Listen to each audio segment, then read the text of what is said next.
Assalamualaikum. Waalaikumsalam. Gimana teh kabarnya? Iya, baik. Alhamdulillah. Dengan Teh Rina ya? Iya, benar. Kalau gitu di sini kan ada 2 kursi ya. Teteh silahkan pilih di mana Teteh bisa nyaman gitu, duduk dengan nyaman. Oh, boleh. Bisa saya duduk di sini? Iya, silahkan duduk. Ya, makasih, Teh. Kalau gitu saya izin duduk di sini ya Teh. Ya, boleh. Apakah posisi saya sudah cukup nyaman atau? Iya, cukup, Teh. Teteh sendiri bagaimana duduknya? Cukup. Baik. Sebelumnya perkenalkan nama saya Wianasa, saya sebagai konselor di sini. Di sini Teteh udah pernah konseling sebelumnya atau Belum, Teh. oh belum? Ini yang pertama kali ya? Kebetulan ini yang pertama, Teh. Baik, Teteh sebelumnya tahu apa itu konseling? Tidak, Teh. Baik, saya jelaskan sedikit ya Teh. Konseling itu gimana saya sebagai konselor dan juga Teteh sebagai klien yang memiliki masalah. Di sini kita berkolaborasi untuk mencari jalan ataupun solusi dari masalah tersebut. Seperti itu Teh. Apa mungkin ada pertanyaan? Jika untuk sesi konseling ini berapa lama, Teh? Mungkin tergantung permasalahannya juga. Mungkin kita bisa bertemu di minggu depan, setiap 1 minggu sekali. Mungkin Teteh free-nya hari apa? Oh, boleh. Mungkin di hari weekend ya, Teh. Oh baik, di hari weekend ya Teh. Sebelumnya saya izin menjelaskan sedikit ya Teh, tentang asas-asas yang memang ada di konseling itu sendiri. Yaitu yang pertama asas kerahasiaan yang tentunya saya sendiri gitu ya yang cukup tahu, dan mungkin apa ada yang boleh tahu lagi selain saya? Atau mungkin batasan-batasan mana saja yang saya beritahu pada orang lain? Baik. Jadi, saya hanya ingin permasalahan saya diketahui oleh kita berdua saja, Teh. Baik, kalau gitu ada lagi asas yang kedua yaitu asas kesukarelawan, di mana Teteh sebagai konselor sendiri masa suka gitu ya untuk membicarakan permasalahan apa yang Teteh rasakan dan juga keterbukaan gitu ya Teh. Baik, selanjutnya Teteh kesibukannya apa? Baik, saya sibuk menjalani bisnis sehari-hari ya, Teh. Namun saya hanya di bagian owner, di mana saya hanya bertugas untuk mengecek keperluan bahan dan ketersediaan bahannya, Teh. Oh jadi Teteh sudah bekerja ya Teh? Iya. Baik, mungkin kalau boleh saya tahu apa yang membuat Teteh ingin menghadiri sesi konseling kali ini? Ya, baik ya, Teh. Sedikit cerita, kebetulan saya itu mempunyai pengalaman buruk di mana saya ingin mengatasi traumatik tersebut yang menyebabkan diri saya tertutup. Gitu, Teh. Jadi saya ingin mendatangi sesi konseling bersama Teteh kali ini. Baik, kalau itu sebelumnya saya lupa ya gitu ya. Saya ingin meminta izin dulu untuk merekam dan juga mencatat apa yang memang kita tulis, kita bahas kali ini. Boleh. Boleh. Makasih ya Teh. Boleh diceritakan lebih detail kejadian seperti apa? Pertama, kita bisa diceritakan gitu ya, kejadian yang lebih spesifik itu seperti apa gitu. Baik ya Teh, jadi sebenarnya saya itu mengalami kejadian negatif ketika saya berumur 10 tahun, tepatnya mungkin duduk di bangku SD kelas 3, di mana saya itu hanya tinggal bersama ibu saya karena ayah saya bekerja di luar kota dan ibu saya sebagai buruh harian di luar. Maka dari itu saya kalau pulang sekolah hanya berada di rumah sendirian, dan adik saya pun selalu tinggal di nenek yang kebetulan dari kecil diurusnya oleh nenek. Nah, rumah saya itu kebetulan juga berdekatan dengan nenek dan juga paman saya, begitu Teh. Jadi waktu kecil itu saya mengalami kejadian, saya mohon maaf ya Teh, saya itu dilecehkan oleh paman saya ketika saya pulang sekolah. Lalu dia melecehkan saya di rumah saya, yang kejadian tersebut saya benar-benar tidak expect bahwa paman saya akan melakukan itu kepada saya. Jadi mungkin Teteh juga merasa kaget juga ya Teh karena kejadian tersebut. Baik, penilaian Teteh sendiri terhadap kejadian tersebut tuh seperti apa? Dari kejadian tersebut saya menjadi berpikir bahwa setiap laki-laki itu brengsek ya teh, dan semua laki-laki itu hanya menginginkan tubuh saya. Itu teh. Baik.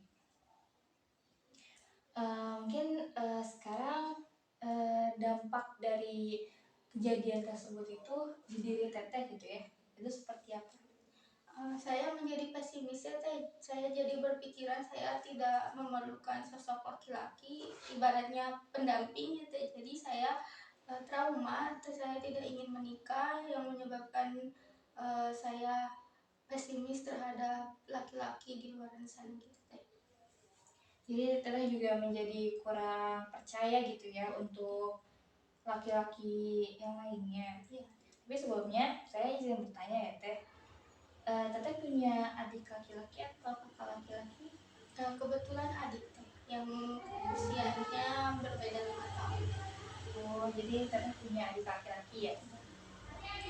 Baik, menurut Teteh sendiri, apakah masuk akal jika adik Teteh ataupun ayah Teteh itu melakukan hal yang sama?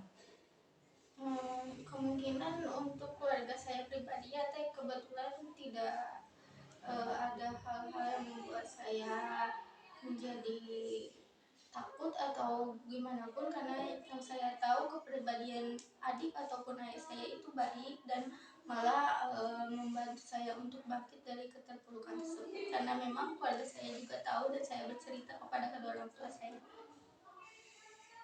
Em, apakah menurut Teteh sendiri ada hal positif yang bisa diambil dari kejadian tersebut? Ya, menurut saya jadi lebih waspada ya terhadap laki-laki yang ingin mendekati saya, karena dari awal kan saya merasa pesimis. Jadi saya itu menganggap laki-laki brengsek dan saya akan cenderung menghindar dari orang-orang atau laki-laki yang ingin mendekati saya. Gitu teh. Apakah ada hal dampak positifnya gitu Teh dari kejadian tersebut? Ya, tadi bahwa saya itu ya teh apa, lebih punya batasan terhadap laki-laki, jadi saya bisa terhindar dari hal-hal negatif juga yang pernah terjadi dalam diri saya. Jadi Teteh juga akan membatasi diri gitu ya? Baik, kira-kira setelah Teteh pikirkan lagi, sekiranya tindakan apa yang selanjutnya akan Teteh lakukan? Mungkin untuk kedepannya, jika memang saya merasakan hal-hal yang saya pikirkan negatif ya teh, saya akan bertindak bahwa saya tidak pantas untuk dicintai, saya tidak pantas untuk nikah, dan saya akan menjadi pemulung. Namun jika saya berpikir bahwa tindakan yang saya ambil bahwa saya itu harus bangkit dan percaya terhadap laki-laki. Kalau boleh skalakan ya, Rasa trauma. kira jika bisa diskalakan perasaan dari awal trauma Teteh itu ada skala 0 atau memang trauma itu sangat berat, dan 10 itu permasalahan Teteh itu cukup ringan.